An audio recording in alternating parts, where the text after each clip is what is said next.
The rain started falling just as Rachel's old car began making that terrible noise again. She gripped the steering wheel tighter, her knuckles white against the black plastic. The engine coughed like an old man with too many cigarettes, then made a sound that reminded her of breaking glass. "Please don't stop now," she whispered to the dashboard. "Not here. Not in the middle of nowhere." But the car had other plans. With one final wheeze, it rolled to a stop on the side of the empty highway. Steam rose from under the hood like a white flag of surrender. Rachel sat there for a moment, staring at the endless road ahead. Mountains stretched across the horizon, purple and mysterious in the late afternoon light. She'd never seen mountains like these before. Back home in Ohio, everything was flat and familiar. Here in Montana, the world felt bigger somehow. Scarier, too. She caught sight of herself in the rearview mirror and quickly looked away. The bruise around her left eye had turned from purple to a sickly yellow-green color. Her bottom lip still had a small cut from 3 days ago. She touched it gently, remembering the taste of blood and the sound of Kevin's angry voice. "You're nothing without me," he'd said, standing over her in their kitchen. "You think you can just leave? Where are you gonna go? What are you gonna do?" Well, now she knew the answer to that last question. She was going to sit in a broken-down car in the middle of Montana, with $237 in her purse and nowhere to sleep tonight. Rachel opened the car door and stepped out onto the gravel shoulder. The air smelled different here, clean, like pine trees and rain, and something she couldn't name but made her think of freedom. She'd been driving for 2 days straight, stopping only for gas and cheap food. Her back ached and her head felt fuzzy from too much coffee and not enough sleep. She walked to the front of the car and lifted the hood, though she had no idea what she was looking for. Steam hit her in the face and she stepped back quickly. The engine looked like a puzzle with half the pieces missing. Wires and tubes went everywhere, and something was definitely leaking onto the road. A truck passed by, its driver glancing at her curiously but not stopping. Then another car, and another. Each time Rachel felt a little smaller, a little more invisible. She pulled her phone from her pocket and looked at the screen. No signal, of course. The last sign she'd seen said Cedar Ridge was still 40 miles away. She might as well be on the moon. Walking back to the driver's seat, Rachel sat down and tried to think. She could wait for someone to stop and help her, but that idea made her stomach twist with worry.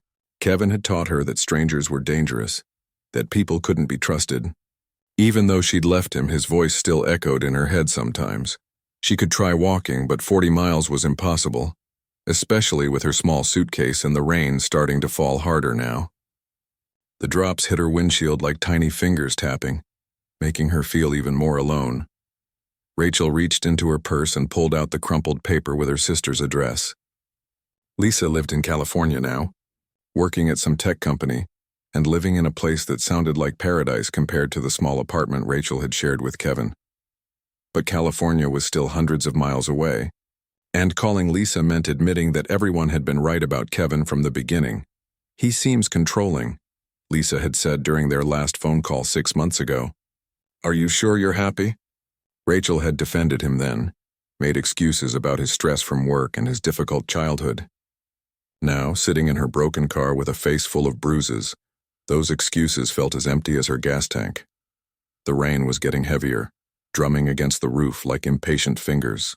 Through the windshield, Rachel could see the sky growing darker. Soon it would be night, and then what? She couldn't sleep in the car on the side of a highway. That wasn't safe, especially for a woman alone. She thought about the last 3 years with Kevin, how he'd slowly convinced her to quit her job at the bookstore because he made enough money for both of them. How her friends had gradually stopped calling after he'd made it clear they weren't welcome. How her world had gotten smaller and smaller until it was just their apartment, his moods, and her constant walking on eggshells. The breaking point had come 3 days ago when she'd mentioned wanting to take a photography class. She'd always loved taking pictures ever since high school. But Kevin had exploded, throwing her camera against the wall and screaming about wasted money and stupid dreams. "You think you're some kind of artist?" he'd yelled, his face red with anger. "You're nothing. You can't even keep a job." When she'd tried to pick up the broken pieces of her camera, he'd grabbed her arm so hard it left finger-shaped bruises. That's when she'd fought back, really fought back for the first time. She'd pushed him away and told him she was leaving. The beating that followed was the worst yet. But something had changed in Rachel during those terrible minutes. Instead of apologizing and promising to be better like she always did, she'd waited until Kevin left for work the next morning. Then she'd packed everything she could fit in one suitcase, taken what little money she'd hidden away, and left. Now, sitting in the rain with nowhere to go, she almost wondered if Kevin had been right. Maybe she really was nothing without him. Maybe she'd made the biggest mistake of her life. But then she touched her lip again, felt the tender spot where it was still healing, and remembered how scared she'd been every single day for the past year. How she'd learned to read his moods like a weather forecast, always watching for storms. How she'd forgotten what it felt like to laugh without worrying about being too loud. No, Kevin was wrong. She wasn't nothing. She was scared and alone and in trouble, but she wasn't nothing. A rumble of thunder rolled across the sky, and Rachel realized she needed to make a decision. She couldn't sit here forever, feeling sorry for herself. She'd been brave enough to leave Kevin. Now she needed to be brave enough to ask for help. She got out of the car again, this time walking to the back to get her suitcase. The rain soaked through her thin jacket immediately, making her shiver. But as she stood there in the Montana wilderness, water dripping from her hair and running down her face, something unexpected happened. For the first time in 3 years, Rachel felt like she could breathe. The air filled her lungs completely, not the shallow, nervous breathing she'd gotten used to around Kevin. The mountains stretched out in front of her, vast and beautiful and full of possibilities she'd never imagined. She was still scared. Her car was still broken. She still had nowhere to go and almost no money. But standing there in the rain, Rachel realized something important. She was free. Whatever happened next, whatever struggles lay ahead, she would face them as herself. Not as Kevin's girlfriend, not as someone's possession, but as Rachel. Just Rachel. And maybe, just maybe, that would be enough. The headlights appeared through the rain like two bright eyes cutting through the darkness. Rachel's heart started beating faster as she watched the pickup truck slow down and pull over behind her car. Her first instinct was to get back in her car and lock the doors. Kevin's voice echoed in her mind, warning her about strangers and their bad intentions. But she was soaked to the skin, shivering, and had been standing in the rain for 20 minutes trying to flag someone down. She couldn't afford to be picky now. The truck door opened and a tall figure stepped out. Even in the dim light, Rachel could see he was wearing a cowboy hat and boots. He moved slowly, deliberately, like he had all the time in the world. There was something calm about the way he walked that made Rachel feel a little less panicked. "Evening, ma'am," he called out when he was still several feet away. His voice was deep but gentle, with a slight accent she couldn't quite place. "Looks like you're having some car trouble." Rachel wrapped her arms around herself, suddenly aware of how she must look. Soaking wet, bruised, probably looking half crazy from stress and exhaustion. "It just died," she said, trying to keep her voice steady. "I don't know much about cars." The man stopped walking toward her and took off his hat, running a hand through dark hair. Rachel noticed he stayed a respectful distance away, not crowding her space like some men might. "Mind if I take a look under the hood?" "Might be something simple." She nodded, stepping back as he approached her car. Up close, she could see he was probably in his 30s, with kind eyes and weathered hands that spoke of hard work. He bent over the engine, using a small flashlight to examine the various parts. "When's the last time you had the radiator checked?" he asked, not looking up from his inspection. Rachel felt her cheeks burn with embarrassment. "I don't really know. Someone else usually handled car stuff." He glanced up at her then, and she saw his eyes briefly take in her bruised face.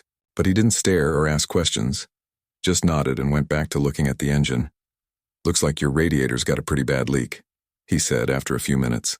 "That's why she overheated. It's not something you can fix on the side of the road, I'm afraid."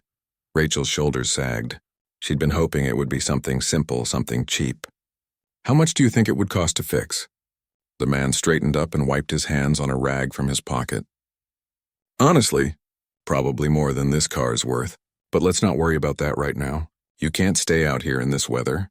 Why don't I give you a ride into town?" Every alarm bell Kevin had installed in her head started ringing at once. Don't get in cars with strangers. Don't trust anyone. People always want something from you. The man seemed to sense her hesitation. "I understand if you're nervous about accepting help from someone you don't know," he said. "I'm Cole Bennett. I work at the Broken Creek Ranch about 10 miles from here. I've got my ranch ID in my wallet if you want to see it." He reached slowly for his back pocket, giving her plenty of time to tell him to stop if she wanted. Rachel found herself studying his face in the truck's headlights. There was something honest about him, something that reminded her of her father before he'd passed away when she was 16. "I'm Rachel," she said quietly. It felt strange introducing herself without adding Kevin's last name like she'd gotten used to doing. "Nice to meet you, Rachel. Look, I know this is a difficult situation. How about this? There's a boarding house in Cedar Ridge run by a lady named Martha. She's been there for 30 years, knows everybody in town. I can drop you off there, and you can decide what you want to do about your car in the morning when the garage opens." Rachel looked at her broken-down car, then at the rain that was falling even harder now. She thought about spending the night shivering in the front seat, jumping at every sound. Then she looked at Cole, who was waiting patiently for her decision without pressuring her either way. "Okay," she said finally. "Thank you." Cole nodded and walked back to his truck, returning with a large umbrella and a clean blanket. "For the ride," he explained, opening the umbrella over both of them as she grabbed her suitcase from the car. The inside of his truck was warm and smelled like leather and something woodsy, maybe cedar or pine. Country music played softly on the radio, and Rachel was surprised to find herself relaxing slightly as they drove through the dark, winding roads. "So what brings you to Montana?" Cole asked after a few minutes of comfortable silence. Rachel stared out the window at the shapes of mountains barely visible against the stormy sky. "I'm traveling to California," she said. It wasn't exactly a lie. "To see my sister. That's a long drive from—" "Where did you start?" "Ohio." Rachel pulled the blanket tighter around herself. "I've never been this far west before. It's beautiful, even in the rain." Cole smiled, and she could hear the pride in his voice. "Wait until you see it in the sunshine. Montana's got a way of getting into your blood. I grew up here, left for college thinking I'd never come back. But here I am 15 years later, and I can't imagine living anywhere else." As they drove into Cedar Ridge, Rachel was surprised by how charming the small town looked, even in the rain. Old-fashioned streetlights lined the main street, illuminating storefronts with hand-painted signs. Everything looked like it belonged in a movie about simpler times. "There's Martha's," Cole said, pulling up in front of a large Victorian house with a wraparound porch and warm light glowing in the windows. A wooden sign by the front door read, "Cedar Ridge Boarding House, established 1952. Before Rachel could reach for the door handle, Cole was already out of the truck with his umbrella. He walked her to the front porch carrying her suitcase without being asked. A woman in her 60s opened the door before they could knock. She had silver hair pulled back in a neat bun and wore a flowered apron over her clothes. Her face was kind but sharp, like someone who didn't miss much. "Cole Bennett, what are you doing bringing someone out in this weather?" she asked, but her tone was more worried than scolding. "Car trouble," Cole explained simply. "Martha, this is Rachel. She needs a place to stay tonight." Martha's eyes quickly took in Rachel's appearance, the bruises, the exhaustion, the way she held herself like someone expecting trouble, but like Cole, she didn't ask uncomfortable questions. "Of course, dear," Martha said, stepping aside to let them in. "Come get out of that cold. I've got hot coffee and soup on the stove." The inside of the boarding house felt like stepping into a warm hug. Quilts hung on the walls, comfortable furniture filled the living room, and everything smelled like coffee and homemade bread. "I should let you get settled," Cole said, setting Rachel's suitcase down by the stairs. He turned to Martha. "Her car's about 40 miles out on Highway 12, radiator's shot." Martha nodded knowingly. "I'll call Tom at the garage in the morning. He can tow it in and take a look." Cole put his hat back on and headed for the door. "Rachel, it was nice meeting you. I hope everything works out." "Wait," Rachel called out, suddenly panicked at the thought of him leaving. He'd been the first person in a long time who'd helped her without wanting anything in return. "How can I thank you?" "No need," Cole said with a smile. "Just pay it forward someday when you can help someone else." After he left, Martha led Rachel to a cozy room on the second floor. It had a patchwork quilt on the bed, lace curtains, and a view of the mountains that would probably be breathtaking in daylight. "Bathroom's just down the hall," Martha said. "Why don't you get cleaned up and come down for some soup? We can talk about everything else in the morning." As Rachel stood alone in the room, looking around at the simple but comfortable space, she felt something she hadn't experienced in years. Safety. For the first time since leaving Kevin, she wasn't constantly looking over her shoulder or planning her next move. She walked to the window and looked out at the storm. Somewhere out there, Cole was probably driving back to his ranch, just a good Samaritan who'd helped a stranger in need. She wondered if he had any idea how much his kindness had meant to her. Tomorrow would bring new challenges, figuring out her car, deciding what to do next, dealing with the reality of having almost no money and nowhere to go. But tonight she was warm and dry and safe. For now, that was enough. Rachel woke up to sunlight streaming through lace curtains and the smell of bacon cooking downstairs. For a moment, she forgot where she was. The bed was softer than anything she'd slept on in years, and the room was quiet except for birds singing outside her window. Then reality came flooding back. Kevin. The car. Being stranded in Montana with barely enough money for a bus ticket home.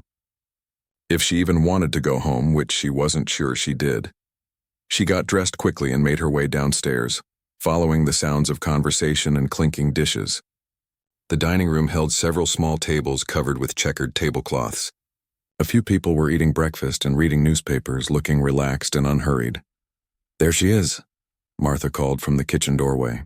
"How did you sleep, dear?" "Better than I have in months," Rachel admitted. It was true. She'd slept straight through the night without waking up once, something that rarely happened at Kevin's apartment. Martha smiled and gestured to an empty table by the window. "Sit down and I'll bring you some coffee and breakfast. We can talk about your car situation after you've had some food in you." The coffee was strong and perfect, and the breakfast Martha brought out was better than anything Rachel had eaten in weeks. Fluffy scrambled eggs, crispy bacon, homemade biscuits with butter and jam, and fresh fruit that actually tasted like fruit instead of cardboard. "This is incredible," Rachel said between bites. "You're an amazing cook." 40 years of practice, Martha said, settling into the chair across from her with her own cup of coffee. "So Cole mentioned your car broke down. What's your situation, if you don't mind me asking?" Rachel hesitated. She'd gotten so used to hiding the truth, making excuses, pretending everything was fine. But something about Martha's straightforward manner made her want to be honest. "I left someone," she said carefully. "Someone who wasn't very nice to me. I was trying to drive to California to stay with my sister. But now I don't know what I'm going to do." Martha nodded, like this wasn't the first time she'd heard a story like this. "How much money do you have?" "About $200. "And I'm guessing you don't have family or friends who can wire you more?" Rachel shook her head.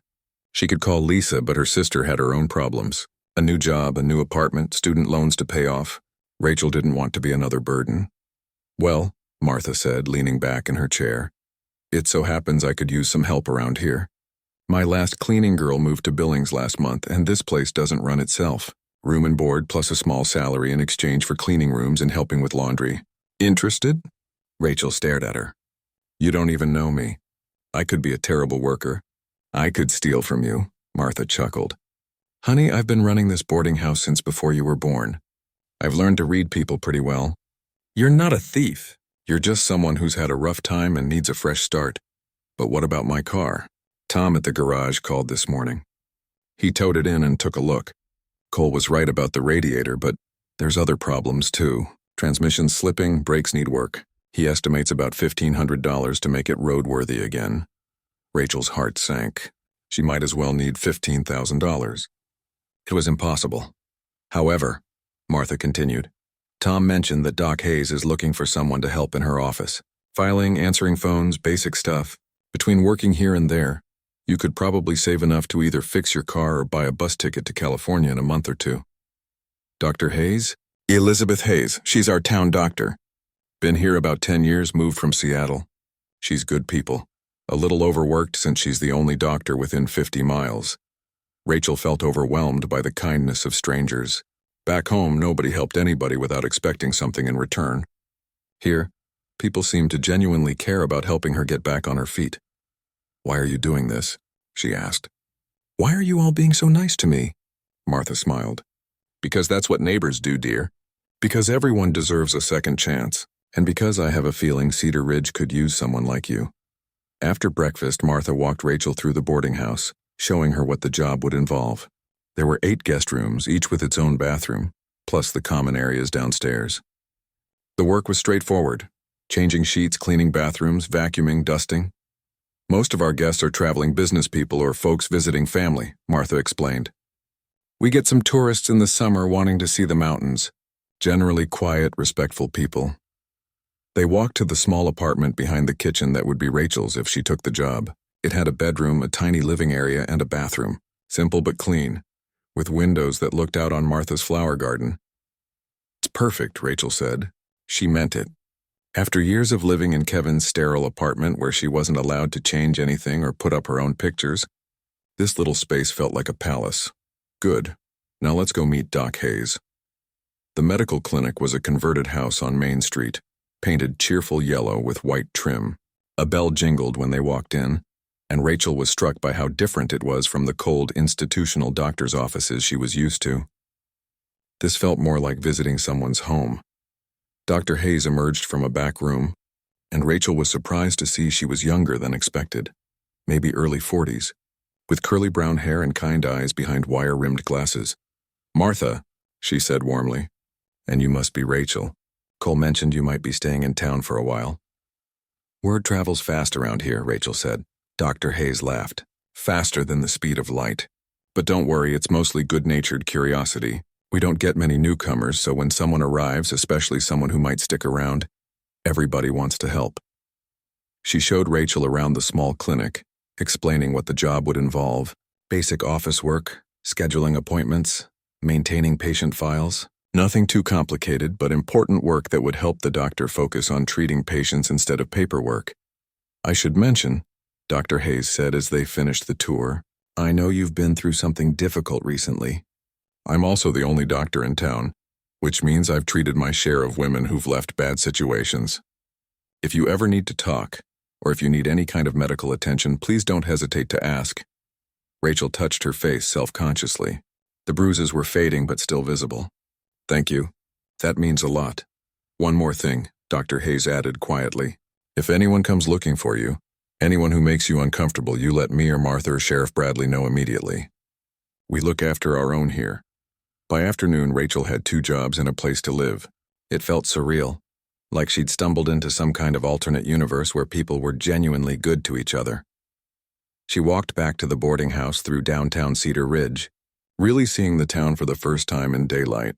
It was small but not tiny, with everything a person might need. A grocery store, a pharmacy, a diner, a small library, even a shop that sold handmade crafts and local artwork. Everyone she passed said hello or nodded politely. A few people introduced themselves, welcoming her to town. It was the kind of place where everybody knew everybody.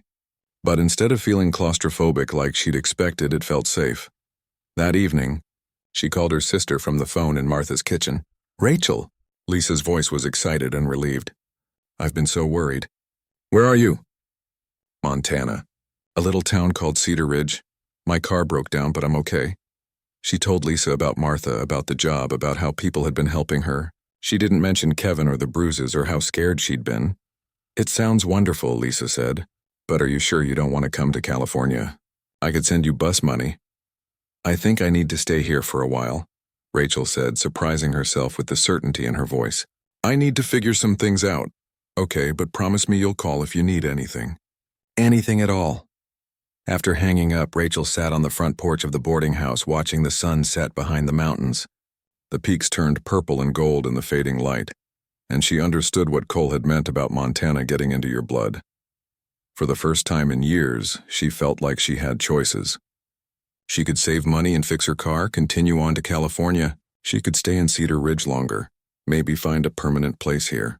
She could figure out who she was when she wasn't afraid all the time.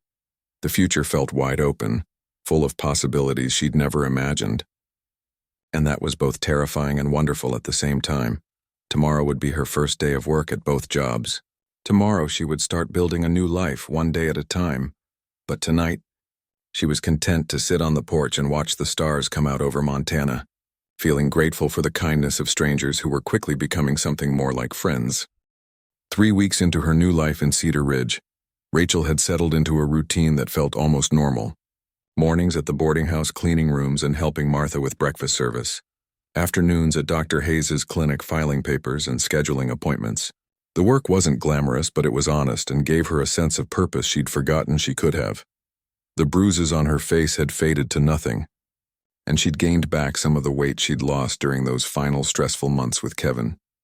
Martha's cooking helped, but more than that, she was sleeping better and worrying less. The constant knot in her stomach was finally starting to loosen. She was wiping down tables in the boarding house dining room when she heard the familiar sound of Cole's pickup truck pulling into the parking area.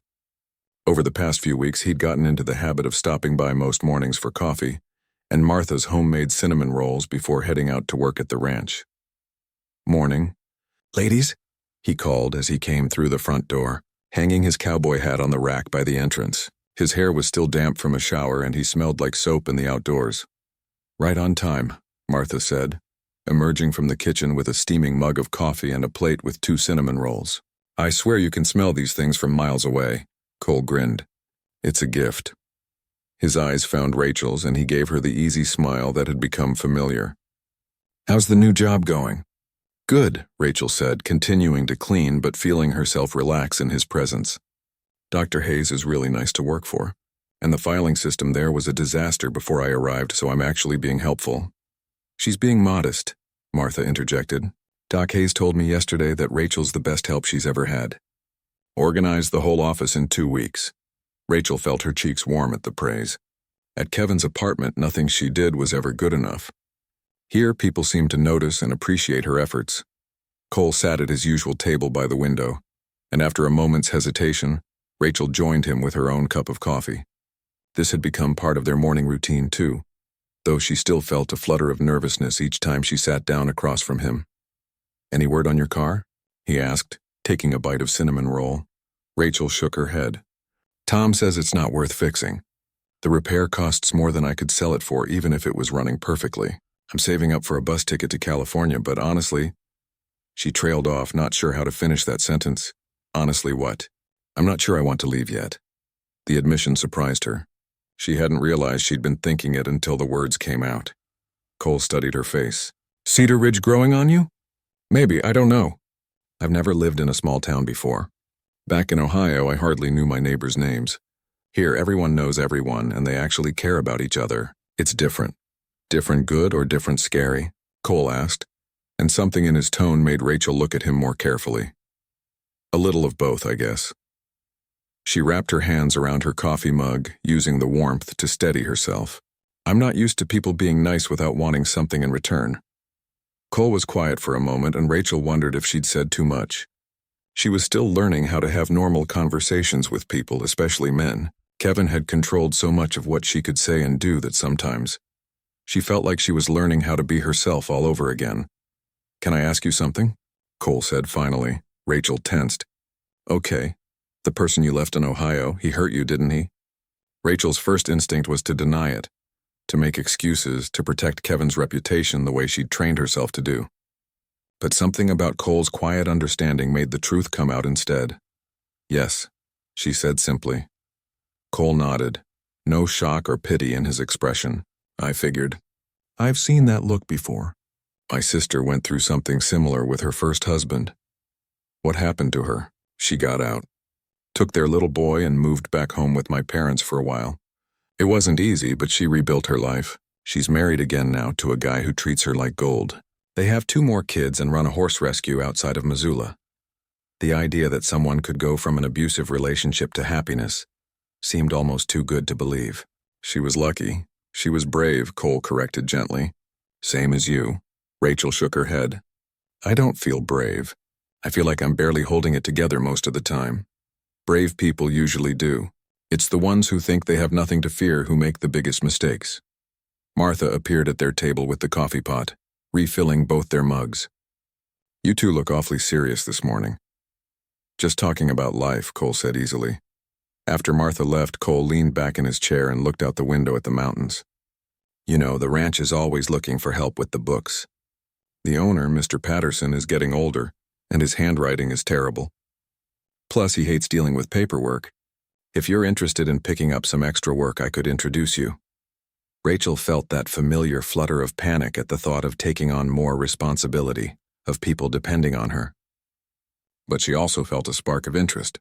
She'd always been good with numbers and organization. What kind of bookkeeping? Payroll, tracking expenses, scheduling deliveries. Basic stuff, but important. It pays pretty well, too. Better than what most places around here can offer. Why are you helping me? Rachel asked suddenly. You don't even know me. Cole was quiet for a long moment, turning his coffee mug in his hands. Maybe because someone helped me once when I needed it. I went through a rough patch after I got back from the army. Drinking too much, getting into fights, generally making a mess of my life. Could have gone either way for me. What changed? Mr. Patterson gave me a job when nobody else would. Said he didn't care about my problems, just wanted to know if I could work hard and show up on time. Having something to do, somewhere to be, people counting on me, it made all the difference. Rachel studied his face, seeing something she recognized in his eyes. The look of someone who'd been lost and found their way back. Plus, Cole added with a slight smile, I happen to think you're good people, Rachel, and good people deserve good things to happen to them. The simple kindness of his words hit her harder than she'd expected. When was the last time someone had said something like that to her? When was the last time someone had seen good in her instead of constantly pointing out her flaws? I'd like to meet Mr. Patterson, she said. I'll pick you up tomorrow afternoon after you're done at the clinic. The ranch is beautiful this time of year. You'll love it. As Cole finished his breakfast and prepared to leave for work, Rachel felt something shifting inside her. The walls she'd built around herself, the ones that had protected her during the worst times with Kevin, were starting to crack. It was scary, this feeling of opening up to people again. But it was also exhilarating, like stretching muscles she'd forgotten she had. Cole, she called as he reached for his hat. Yeah? Thank you. For everything. He smiled, the kind of smile that reached his eyes and made her feel warm all over. Like I said before, just pay it forward someday. After he left, Rachel sat at the table for a few more minutes, watching his truck disappear down the main street. She was starting to realize that Cole Bennett was becoming important to her in a way that both thrilled and terrified her. She'd sworn to herself that she wouldn't get involved with anyone for a long time. Maybe ever. Men were dangerous. Relationships meant giving up control, becoming vulnerable, risking everything she'd worked so hard to rebuild. But Cole didn't feel dangerous. He felt safe in a way she'd never experienced before, like someone who would protect rather than hurt, who would build her up rather than tear her down. Maybe, just maybe, she was ready to take that risk. The thought scared her more than anything had in weeks. But as she got back to work, humming softly under her breath, Rachel realized she was also looking forward to tomorrow afternoon and seeing the ranch where Cole worked. For the first time since leaving Ohio, she was looking forward to something that had nothing to do with just surviving. She was looking forward to living. Rachel was sorting through patient files at Dr. Hayes' clinic when she heard the bell above the front door chime. She glanced up from her desk to see a man she didn't recognize standing in the waiting area, looking around with sharp, calculating eyes. Her blood turned to ice. Kevin looked different than she remembered, thinner, with dark circles under his eyes and stubble on his face like he hadn't been sleeping well. He was wearing the same leather jacket he'd had for years, but it looked wrinkled now, like he'd been traveling in it. For a moment, neither of them moved. Rachel's hands froze on the filing cabinet, her heart hammering so hard she could hear it in her ears. All the safety and peace she'd built over the past 6 weeks crumbled in an instant. There you are, Kevin said, his voice carrying that familiar edge that meant trouble. Do you have any idea how hard you've been to find? Rachel's mouth went dry. She glanced toward Dr. Hayes' office. But the doctor was with a patient and wouldn't be finished for at least 20 minutes. She was alone with Kevin, just like she'd been so many times before when everything went wrong. How did you find me? She managed to whisper. Kevin smiled, but there was no warmth in it. You used your credit card at that gas station in Billings. From there, it wasn't hard to figure out which direction you went. Small towns like this, people remember strangers, especially pretty ones with black eyes. He took a step closer and Rachel instinctively backed up until she hit the filing cabinet. The sound made Kevin's smile widen. Still jumpy, I see. That's what happens when you overreact to every little thing, Rachel. You make yourself crazy. It wasn't a little thing, Rachel said, finding a spark of the courage that had gotten her out of Ohio in the first place. You hurt me, Kevin. You hurt me a lot of times. I never laid a hand on you that you didn't deserve, Kevin said, his voice getting harder. And you know it. You pushed and pushed until I had no choice. The familiar words hit Rachel like physical blows. For months after she'd left, She'd replayed their fights over and over, wondering if maybe Kevin was right. Maybe she had pushed him too far. Maybe she'd deserved what happened. But living in Cedar Ridge, seeing how Cole and Martha and Dr. Hayes and everyone else treated her with respect and kindness had shown her the truth. Nobody deserved to be hurt. Nobody deserved to live in fear. No, she said, her voice stronger now. I didn't deserve it. Nobody deserves to be hit. Kevin's face darkened. Don't you dare talk to me like that. I came all this way to bring you home, to give you another chance, and this is the thanks I get? I don't want another chance. I want you to leave. Like hell, I'm leaving without you. Kevin stepped closer again, and Rachel could smell alcohol on his breath. Day drinking, just like near the end of their relationship. You think you can just run away and start over? You think any of these people actually care about you? They don't know you like I do, Rachel. They don't know how selfish you are, how you quit everything you start. Each word was designed to hurt, to make her feel small and worthless. For a moment, Rachel felt herself shrinking back into the person she'd been in Ohio. Scared, apologetic, always trying to smooth things over. Then she heard voices outside and remembered where she was. Cedar Ridge, her new home where people did care about her, where she had friends and work and a future that didn't include walking on eggshells. You need to leave, she said again. Right now. Kevin laughed, but it wasn't a happy sound. Or what, you'll call the police? Tell them what exactly? That your boyfriend came to take you home? Tell them that you're threatening me. I haven't threatened you. I haven't even touched you. I'm just trying to talk to my girlfriend. I'm not your girlfriend anymore. The words hit Kevin like she'd slapped him. His face went red and Rachel saw his hands clench into fists. She knew that look. She'd seen it right before the worst fights. You ungrateful little... The clinic door chimed again and Cole walked in. He took in the scene immediately. Rachel backed against the filing cabinet, Kevin standing too close with his fists clenched, the tension crackling in the air. Everything okay here? Cole asked, his voice calm but his eyes hard as he looked at Kevin. Everything's fine, Kevin said quickly. Just having a private conversation with my girlfriend. I'm not his girlfriend, Rachel said loudly. Cole, this is Kevin. He's the person I left in Ohio. Cole's expression didn't change, but Rachel saw his body shift slightly, like an animal preparing to spring. I see. And you came all the way to Montana for what exactly? To bring Rachel home where she belongs, Kevin said, trying to sound reasonable. This is all just a misunderstanding. She gets dramatic sometimes, runs off when things get a little rough, but we work things out. We always do. That's not how I remember it, Rachel said. Kevin's mask slipped for just a second and Cole saw it. Saw the flash of anger, the way Kevin's body tensed like he might lunge forward. Rachel, Cole said without taking his eyes off Kevin. Why don't you go get Dr. Hayes? She's with a patient. Get her anyway. Rachel didn't argue.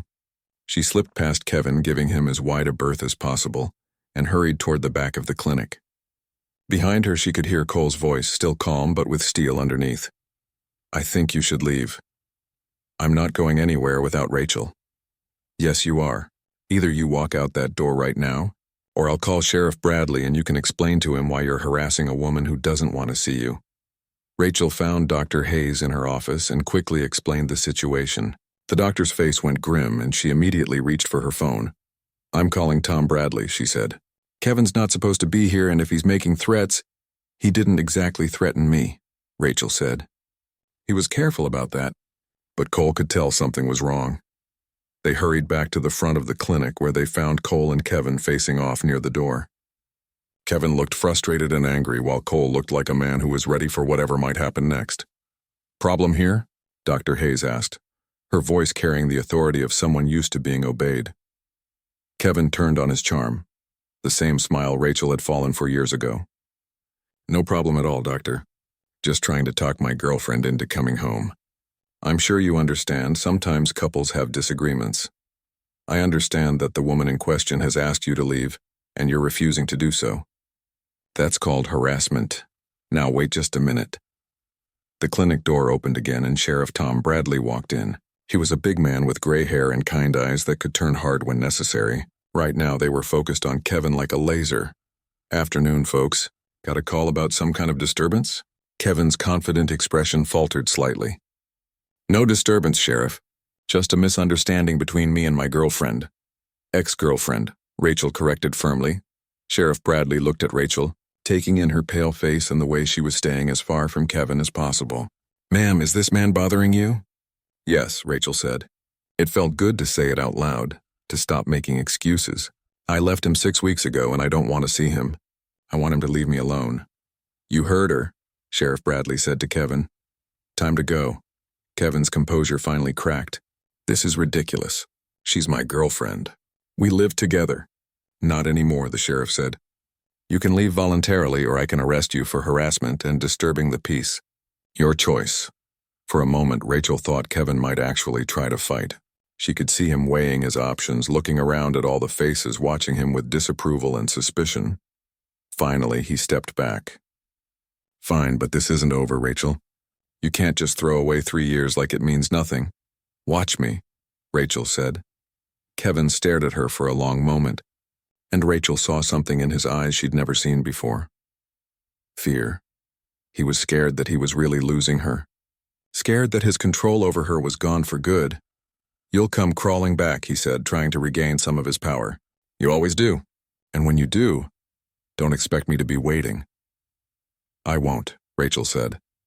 Kevin looked around the room one more time, taking in the faces of people who clearly supported Rachel over him.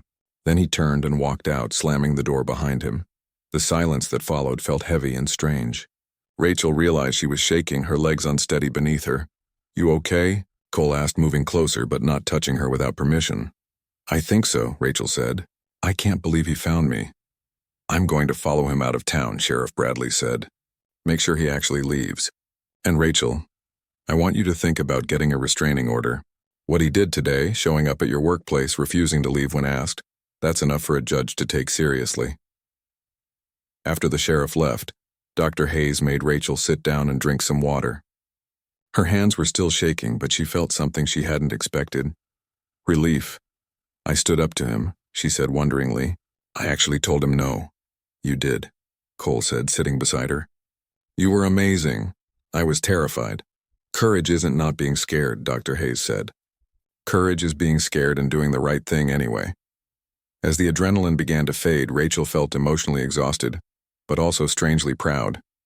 She'd faced her worst fear, Kevin finding her and trying to drag her back, and she'd survived. More than survived. She'd fought back. "Thank you," she said to Cole. "If you hadn't shown up when you did." 2 months after Kevin's visit, Rachel woke up to the first real snow of the season.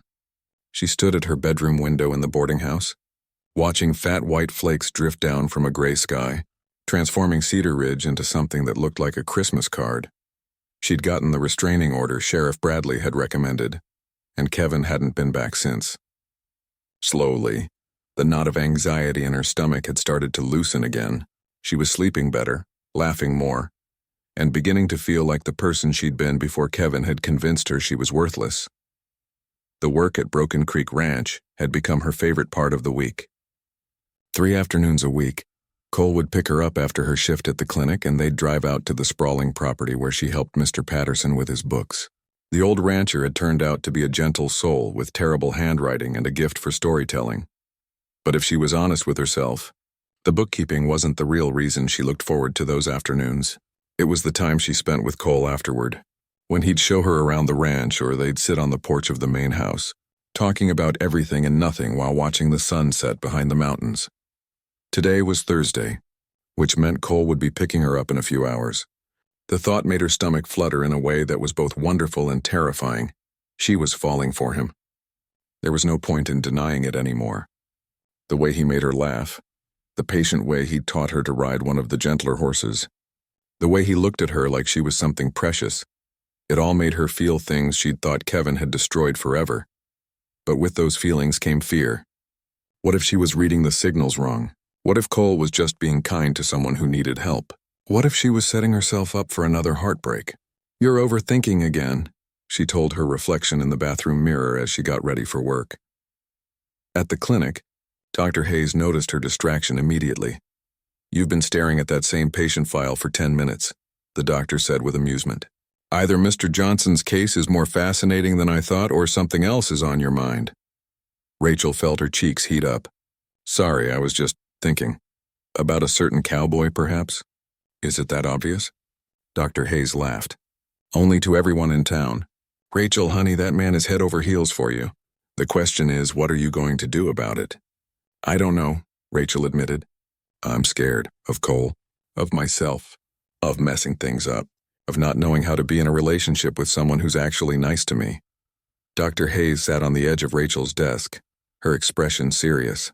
Can I tell you something? When I moved here from Seattle, I was running from a bad marriage, too. Not abusive like yours, but wrong in every way that mattered. I was so afraid of making another mistake that I almost let the best thing that ever happened to me slip away. What do you mean? Sheriff Bradley. We've been together for 5 years now, but it took me 2 years to say yes to a single date, because I was so convinced I couldn't trust my own judgment anymore. Rachel stared at her. You and the sheriff? Really? Really. And if I hadn't finally taken the leap, I'd have missed out on the happiest years of my life. Dr. Hayes stood up and squeezed Rachel's shoulder. Not all men are like Kevin, sweetie. Some of them are like Cole. That afternoon, when Cole picked her up in his truck, Rachel found herself studying his profile as they drove toward the ranch. The strong line of his jaw, the way his eyes crinkled when he smiled, the careful way he drove like her safety was important to him. You're quiet today, he observed. Everything okay? Just thinking. Anything you want to talk about? Rachel almost said no, like she always did when people asked about her feelings. But something made her change her mind. Can I ask you something? Anything. Why haven't you ever gotten married? She paused, trying to find the right words. You're a good man. You must have had plenty of opportunities. Cole was quiet for so long that Rachel wondered if she'd crossed a line. Finally, he spoke. I was engaged once. Her name was Jennifer. We grew up together. Dated all through high school and college. Everyone expected us to get married. What happened? I joined the Army after college. When I came back, I wasn't the same person who'd left. I had nightmares, couldn't handle crowds, jumped at loud noises. Jennifer tried to be understanding, but I could see it wearing on her. The way she'd look at me sometimes like I was broken. Rachel's heart ached for him. I'm sorry, don't be. She wasn't wrong.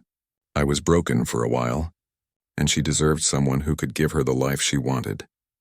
We ended things amicably, and she married a teacher from Billings. They have 3 kids now. Do you regret it? Cole pulled into the ranch driveway and parked, but he didn't get out immediately. No, because if I'd married Jennifer, I wouldn't have been here to meet you. The words hung in the air between them, loaded with meaning. Rachel felt her heart racing. Cole, I know you're scared, he said gently, and I know you have good reason to be. I'm not asking you for anything you're not ready to give, but I want you to know that what I feel for you, it's real. Rachel looked into his eyes and saw nothing but honesty there. No manipulation, no hidden agenda, just a good man telling her the truth about his feelings. I'm scared, she admitted. I don't know how to do this. How to be with someone who treats me well. We'll figure it out together. No pressure, no timeline, just us. At the ranch that afternoon, Rachel found it hard to concentrate on the bookkeeping. Mr. Patterson noticed her distraction and sent her outside to help Cole with the horses. She found him in the stable, brushing down a beautiful chestnut mare named Cinnamon. The horse was one of Rachel's favorites, gentle and patient with her inexperience. She likes you, Cole said as Cinnamon nuzzled Rachel's palm, looking for treats. I like her too. I never thought I'd enjoy being around horses so much. Want to go for a ride? The snow's light enough and the trails are beautiful right now. Rachel nodded and Cole saddled up 2 horses. They rode out across the ranch property, following a trail that wound through snow-covered meadows and along a creek that was just starting to ice over at the edges. The world was hushed and magical, like they were riding through a snow globe. Their horses' breath made white clouds in the cold air, and the only sounds were the soft thud of hooves and the creak of saddle leather. They stopped at an overlook that gave them a view of the entire valley. Cedar Ridge looked tiny from up here, a collection of toy buildings nestled between the mountains. It's beautiful, Rachel breathed. Yeah, Cole said, but when she glanced at him, he was looking at her instead of the view. They dismounted and stood together, not quite touching, but close enough that Rachel could feel the warmth radiating from his body. The snow was falling harder now, landing on their shoulders and melting in their hair. Rachel, Cole said softly. She turned to face him and saw something in his eyes that made her breath catch. Before she could overthink it, before fear could stop her, she stepped closer. Cole cupped her face gently in his gloved hands, giving her plenty of time to pull away. When she actually leaned into his touch, he smiled. "Are you sure?" he asked. "No," Rachel said honestly, "but I want to be." He kissed her then, soft and sweet and patient. Nothing like Kevin's possessive, demanding kisses. This felt like a question Cole was asking, one she could answer yes or no to without consequences. She chose yes. When they broke apart, both breathing hard, Rachel felt tears on her cheeks. "Did I hurt you?" Cole asked, immediately concerned. "No," Rachel said, laughing through her tears. "You didn't hurt me. That's the point. You didn't hurt me." Cole pulled her into his arms, holding her close while she cried out months of fear and loneliness and hope. She felt safe there, surrounded by his strength and warmth, protected from the world and all its sharp edges. "I want to try," she whispered against his chest. "I want to try being with you." "We have all the time in the world," Cole murmured into her hair. "No rush, no pressure. Just us figuring it out together." As they rode back to the ranch through the falling snow, Rachel felt something shift inside her chest. The walls she'd built around her heart weren't gone. They might never be completely gone. But Cole had found a door, and she was finally ready to give him the key. It was terrifying and wonderful and more hopeful than anything she'd felt in years. Maybe, just maybe, she was ready to believe in love again. The real kind.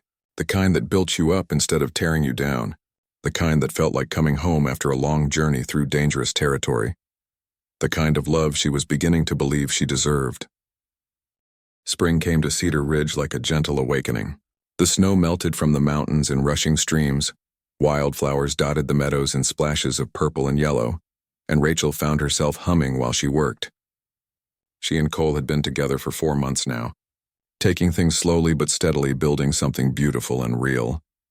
The restraining order had kept Kevin away, and Rachel had begun to believe that maybe, finally, she was free of her past. She should have known that peace like that was too good to last. She was alone at the boarding house on a Thursday evening, helping Martha with the dinner service while Cole was at a cattle auction in Billings. Most of the guests had eaten and gone to their rooms, leaving just Rachel and Martha cleaning up in the kitchen. "I think that's the last of it," Martha said, hanging up her dish towel. "Why don't you head home, dear? I can finish the rest tomorrow." Rachel was about to agree when she heard the front door of the boarding house open. Martha went to greet the late arrival while Rachel continued stacking clean plates in the cabinet. Then she heard Martha's voice, sharp with alarm. "I'm sorry, but we're full tonight. You'll have to try the motel out on the highway." "I'm not looking for a room," came a familiar voice that made Rachel's blood turn to ice. "I'm looking for my girlfriend, Kevin." But this voice was different from the one she remembered. Slurred with alcohol and edged with something dangerous that made her hands shake as she set down the plates. "Sir, I'm going to have to ask you to leave," Martha said. Her voice strong, but Rachel could hear the underlying worry. "Not until I see Rachel. I know she's here. Her cowboy boyfriend isn't around to protect her tonight, is he?" Rachel's heart hammered against her ribs. Kevin had been watching them, waiting, planning. She heard footsteps on the hardwood floor, moving toward the kitchen, and Martha saying, "Stop right there," in her most commanding voice. Kevin appeared in the kitchen doorway, and Rachel barely recognized him. He'd lost more weight, his eyes were bloodshot, and there was a wild quality to his appearance that terrified her more than his anger ever had. "There's my girl," he said, swaying slightly. "Miss me?" "Get out," Rachel said, surprised by how steady her voice sounded. "You're violating the restraining order just by being here." Kevin laughed, a harsh sound with no humor in it. "Restraining order? You think a piece of paper is going to keep me away from what's mine? I'm not yours anymore." "Oh, but you are. You'll always be mine, Rachel. That's what you never understood. You can run all the way to Montana. You can play house with your cowboy, but deep down you know the truth. You're nothing without me." Martha had moved closer, holding the phone. "I'm calling the sheriff," she announced loudly. Kevin's expression darkened. "Hang up that phone, old woman." "I will not. Tom Bradley will be here in 10 minutes. "He'll be too late," Kevin said, and that's when Rachel saw what he was holding behind his back. A knife from the kitchen knife block, the one Martha used for carving roasts. Rachel's knees went weak. This wasn't the Kevin she'd known in Ohio. That Kevin had used his fists when he was angry, but he'd never threatened her with a weapon. This Kevin was someone else entirely. Someone who'd let rage and alcohol and obsession twist him into something truly dangerous. "Kevin, please," she said, holding up her hands. "Don't do this. Just put the knife down and walk away." "Walk away?" Kevin stepped closer and Rachel could smell the whiskey on his breath. "I've lost everything because of you. My job, my apartment, my friends. They all think I'm the bad guy because you told your sob story to anyone who would listen. I never told anyone anything that wasn't true." "Shut up," Kevin roared, raising the knife. "You ruined my life, and now you're here playing happy families with some cowboy who doesn't know what you really are. But I'm going to fix that. I'm going to make sure you can never run from me again." Martha was speaking quietly into the phone, giving their address to the sheriff's office. But Rachel knew Tom Bradley was at least 15 minutes away. A lot could happen in 15 minutes. "Kevin, listen to me," Rachel said, trying to keep her voice calm even though her entire body was shaking. "You don't want to do this. You don't want to hurt Martha. She's never done anything to you." "I don't care about the old lady. This is between you and me." Rachel looked at Martha, who was pale but determined, still holding the phone like a lifeline. If something happened to Martha because of her, because Kevin had followed her here. "Okay," Rachel said. "You're right. This is between us. Let Martha leave and we can talk." "No talking," Kevin said, his grip tightening on the knife. "I'm done talking. 3 years I wasted on you, trying to make you into something worthwhile. But you're just selfish and ungrateful and—" His words faded into background noise as Rachel's mind raced. The kitchen had 2 exits, the doorway where Kevin stood and the back door that led to Martha's garden. But that door was behind Kevin and she'd never make it there without him catching her. The kitchen island was between them, giving her some protection, but not much. If Kevin decided to lunge, "You know what the funny thing is?" Kevin was saying, waving the knife as he spoke. "Your precious cowboy doesn't really care about you. He just feels sorry for you. Poor little Rachel, all broken and pathetic. But when he gets tired of fixing you, he'll throw you away just like everyone else has." "That's not true," Rachel said. But even as she said it, she felt a familiar stab of doubt. The same poisonous thoughts Kevin had planted in her mind during their relationship. The ones that told her she wasn't worth loving. "Isn't it? When's the last time he told you he loved you? When's the last time he talked about a future together? He's just biding his time until someone better comes along." Rachel's chest tightened. It was true that Cole had never said he loved her, but she'd assumed he was just being patient, giving her time to heal. Now Kevin's words made her wonder if there was another reason. "Stop it," Martha said sharply. "Don't listen to him, Rachel. That man doesn't know what he's talking about." Kevin whirled toward Martha, the knife gleaming in the kitchen lights. "I told you to stay out of this." He took a step toward the older woman, and something inside Rachel snapped. She might doubt herself, might wonder if she was worthy of love, might be terrified of the man who'd controlled her life for 3 years, but she would not let him hurt Martha. Rachel grabbed the heavy cast-iron skillet from the stove and swung it as hard as she could at Kevin's arm. The impact sent the knife flying across the kitchen, and Kevin howled in pain and surprise. "You little," he started to say, turning back toward her with murder in his eyes. But before he could finish the sentence, the front door of the boarding house crashed open. Cole's voice boomed through the building. "Rachel!" Kevin's face went white. He looked around wildly, seeing the knife on the floor across the room, Martha blocking his path to the back door, and heavy footsteps thundering toward the kitchen. Cole appeared in the doorway like an avenging angel, taking in the scene instantly. Kevin backed up against the counter, trapped and desperate. "You!" Kevin snarled at Cole. "This is all your fault." "Sheriff's on his way," Cole said calmly, stepping protectively in front of both Rachel and Martha. "Best thing you can do is sit down and wait for him." "I'm not going anywhere," Kevin said. "Not without Rachel." "Yes, you are. You're done here." Kevin looked around the kitchen one more time, his eyes wild and desperate. Then he made a last reckless lunge toward Rachel. He never made it. Cole moved faster than Rachel had ever seen anyone move, catching Kevin around the waist and slamming him to the floor. The 2 men struggled for a moment, but Kevin was drunk and out of shape, while Cole was strong and sober and furious. It was over quickly. By the time Sheriff Bradley and his deputy arrived, Kevin was sitting zip-tied in a kitchen chair, cursing and threatening everyone in sight while Cole stood guard over him like a sentinel. "Well," Sheriff Bradley said, looking around at the scene, Looks like someone's going to be spending a long time in state prison. As the deputies led Kevin away, still ranting about how Rachel belonged to him and this wasn't over, Rachel felt her legs give out. She sank into a chair, shaking uncontrollably as the adrenaline left her system. Cole knelt beside her chair, his hands gentle on her shoulders. "You're okay," he said softly. "You're safe now." "Martha," Rachel gasped. "Is Martha okay?"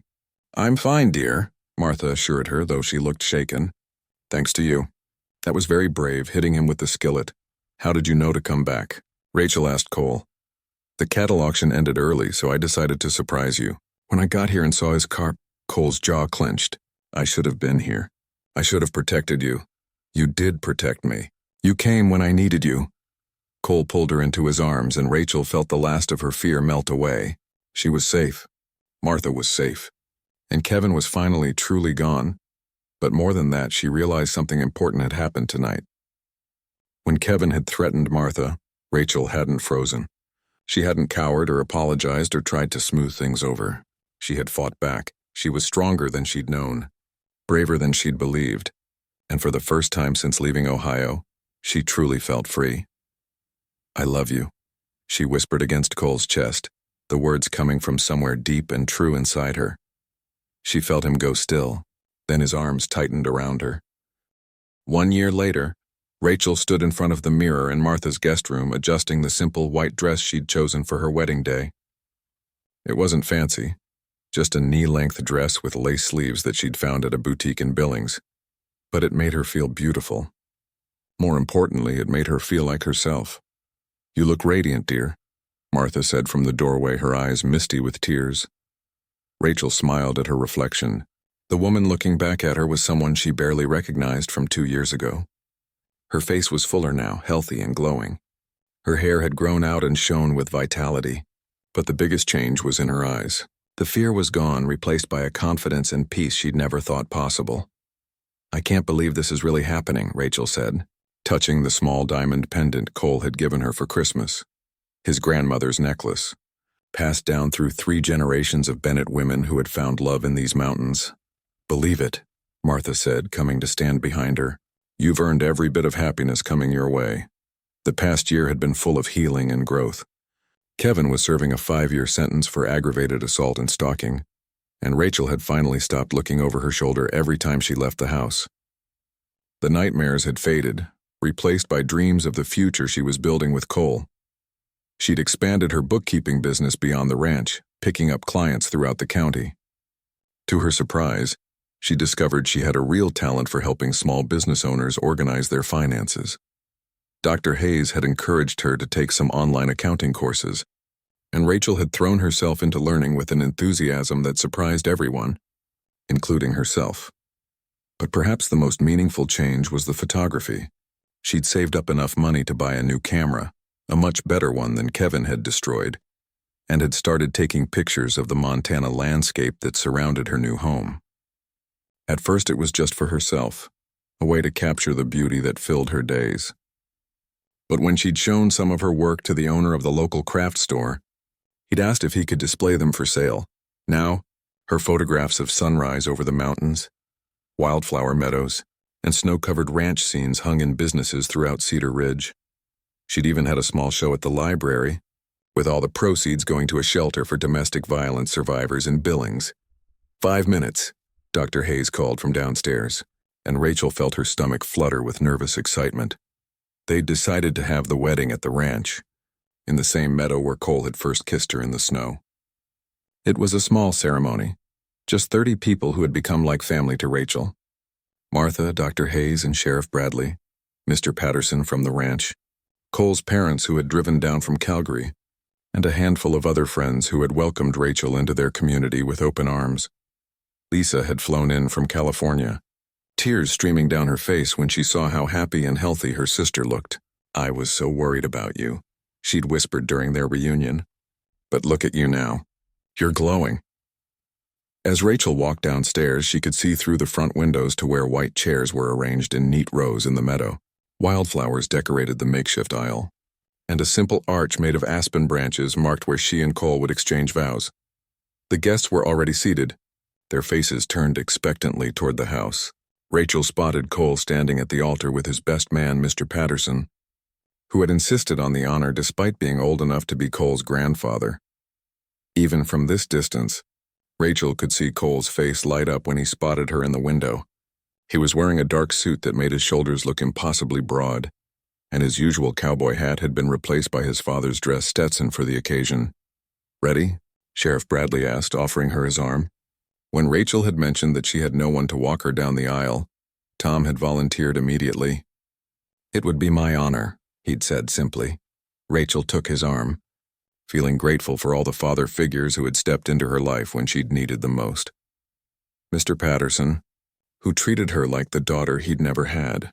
Sheriff Bradley, who had protected her when she couldn't protect herself. Even Cole's father, who had embraced her from the moment they met, telling her that any woman who could make his son smile the way she did was family. The music started, a simple acoustic guitar played by one of the ranch hands, and Rachel stepped out of the boarding house into the golden afternoon sunlight. The walk to the altar felt like floating. Every step carried her further from her old life and closer to the future she'd never dared to dream about. The faces in the audience blurred together as she focused on Cole, who was watching her approach with such love in his eyes that she felt her throat tighten with emotion. When she reached the altar, Sheriff Bradley placed her hand in Cole's and stepped back with a proud smile. Cole's fingers intertwined with hers, steady and warm and strong. "Hi," he whispered, just loud enough for her to hear. "Hi yourself," she whispered back, and suddenly all her nerves disappeared. This was Cole, her Cole, the man who had shown her what real love looked like. The ceremony was conducted by Pastor Williams from the small church in town. He spoke about love as a choice made new every day, about the courage it takes to trust another person with your heart, about the way true partnership makes both people stronger. "Cole and Rachel have written their own vows," Pastor Williams said, and Cole turned to face her fully, pulling a folded piece of paper from his jacket pocket. "Rachel," he began, his voice slightly hoarse with emotion, "2 years ago, you drove into my life when your car broke down on a dark highway. You were running from something terrible and you were scared and alone. But even then, even at your lowest moment, I could see the strength in you, the kindness, the incredible capacity for love that someone had tried to convince you didn't exist." Rachel felt tears starting to fall, but she didn't care. Let everyone see how much this meant to her. "You've taught me that healing isn't something that happens to you. It's something you choose to do every single day. You've shown me that love isn't about possession or control, but about freedom and support and choosing to grow together. I promise to spend every day of our marriage earning the trust you've placed in me. I promise to protect your heart the way you've healed mine, and I promise to love you not just for who you are today, but for who you're still becoming." By the time he finished, half the audience was crying. Rachel fumbled for her own piece of paper, her hands shaking slightly. "Cole," she began, then stopped to take a deep breath. "When I met you, I didn't believe I deserved to be loved. Someone had convinced me that I was broken, that I was too damaged for anyone to want. You proved them wrong, not with words, but with actions, with patience, with the way you saw the best in me even when I couldn't see it in myself." She looked up from her paper, meeting his eyes directly. "You gave me back my life. You showed me what it felt like to be safe, to be valued, to be cherished instead of controlled. You taught me that love isn't supposed to hurt, it's supposed to heal. I promise to love you with the whole heart you helped me rebuild. I promise to trust you with my fears and my dreams. And I promise to spend our marriage being the partner you deserve, strong enough to stand beside you, brave enough to lean on you when I need to, and grateful enough to never take this love for granted." The rings were simple gold bands that Cole had ordered from a jeweler in Billings. As they slipped them onto each other's fingers, Rachel felt like she was putting on armor made of love, protection that would last a lifetime. "By the power vested in me by the state of Montana," Pastor Williams said with a huge smile, "I now pronounce you husband and wife. Cole, you may kiss your bride." Cole cupped her face gently in his hands, just like he had that first time in the snow. But this kiss was different, deeper, more confident, full of promises about the future they would build together. The small crowd erupted in cheers and applause. Rice and flower petals flew through the air as Rachel and Cole walked back down the aisle. hand in hand, grinning like teenagers. The reception was held right there in the meadow, with tables set up under string lights and a dance floor made of plywood laid over the grass. Martha had outdone herself with the catering, and there was enough food to feed twice as many people. As the sun began to set behind the mountains, painting the sky in shades of pink and gold, Cole led Rachel onto the dance floor for their first dance as husband and wife. The song was At Last by Etta James, and Rachel felt the truth of those lyrics in her bones. Any regrets? Cole asked as they swayed together. Rachel looked around at the faces of their friends and family, at the mountains that had become home, at the man who had taught her to believe in love again. Just one, she said. Cole's face fell slightly. What's that? That it took me so long to find you. Cole's smile could have lit up the entire valley. Good things are worth waiting for. As the evening wore on, Rachel found herself stepping back mentally to observe her own life. 2 years ago, she had been a broken woman sitting in a dead car on a lonely highway, convinced she had nowhere to go and no one to turn to.